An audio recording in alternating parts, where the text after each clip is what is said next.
Heavenly Father, we come before you today asking for your guidance and strength in bringing our family closer together.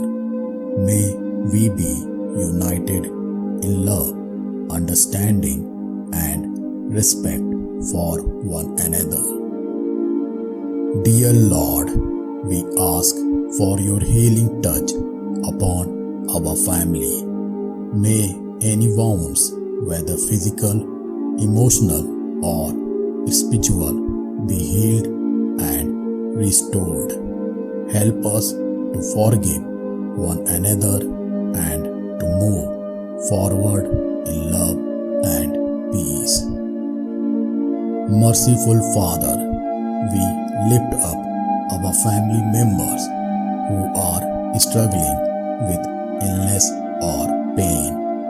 Grant them comfort and relief. Surround them with your healing presence and grant them the strength to overcome their challenges.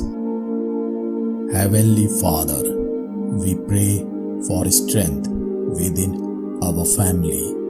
May we be strong in the face of adversity and challenges, and may we draw upon your strength to overcome any obstacles that may come our way.